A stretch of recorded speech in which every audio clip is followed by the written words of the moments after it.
ശബരിമലയിലെ വിഷയം ഇന്നിപ്പോൾ ഏറ്റവും കൂടുതൽ മാധ്യമങ്ങളിൽ റിപ്പോർട്ട് വന്നിരിക്കുന്നത് മുൻ ദേവസ്വം പ്രസിഡന്റ് മൊഴി അനുസരിച്ച് മുൻ മന്ത്രിയുടെ പേര് സൂചിപ്പിക്കപ്പെട്ട് കഴിഞ്ഞിട്ടുണ്ടെന്നുള്ളതാണ്. ശബരിമല വിഷയത്തിൽ ആരെയാണ് സർക്കാർ സംരക്ഷിക്കാൻ ശ്രമിക്കുന്നത്? SITയുടെ അന്വേഷണം കുറച്ചുകൂടി ജാഗ്രതയോടെ മുന്നോട്ട് പോകേണ്ടതായിട്ടുണ്ട്.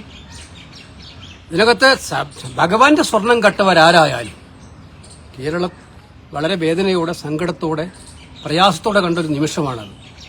ശബരിമല അയ്യപ്പന്റെ സ്വർണം കട്ടിട്ട് അതിലെല്ലാം വളരെ സുഖമായിട്ടിരിക്കുന്നൊരവസ്ഥ ഉണ്ടാവുക എന്ന് പറഞ്ഞാൽ വിശ്വാസ ലോകത്തിനാകമാനം അത് പ്രയാസമുണ്ടാക്കുന്നതാണ്.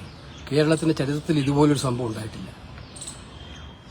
അയ്യപ്പന്റെ ശ്രീകോവിലിന് മുമ്പിലുള്ള സ്വർണ്ണപ്പാളിയും അതുപോലെ കട്ടളിയും ഒക്കെ തന്നെ മദ്രാസിൽ കൊണ്ടുപോയി വെച്ച് തൊലച്ച് വെച്ചിരിക്കുന്ന സാഹചര്യം വിശ്വാസികളെ വേദനിപ്പിക്കുന്നതാണ്. മനസ്സിനെ ഏറ്റവും കൂടുതൽ പ്രയാസപ്പെടുത്തുന്ന ഒന്നാണ്. അതിൽ കുറച്ച് നടപടി ഹൈക്കോടതിയുടെ നേതൃത്വത്തിൽ നടന്നു. ഹൈക്കോടതിക്ക് അക്കാര്യത്തിൽ ഹൈക്കോടതി പൂർണ്ണമായിട്ടും അഭിനന്ദനം അറിയിക്കുന്നുണ്ട്. ഹൈക്കോടതിയുടെ മുൻകൈ ഇല്ലായിരുന്നുവെങ്കിൽ ഇപ്പോഴും ഈ പ്രതികളെല്ലാം ഉണ്ണികൃഷ്ണൻ പറ്റി അത് ഹൈക്കോടതിയാണ് ആ നടപടി സ്വീകരിക്കുന്നത്. പക്ഷെ ഇപ്പോഴും പലരും പുറത്താണ്. ദൈവതുല്യരായിട്ടുള്ള പലരും ഉണ്ടെന്നാണ് പറഞ്ഞത്. ആരാണ് ഈ ദൈവതുല്യര്? ഇത് വിളിച്ചു തോന്നുന്നത്. ഇതാണ് എനിക്ക് കാര്യം.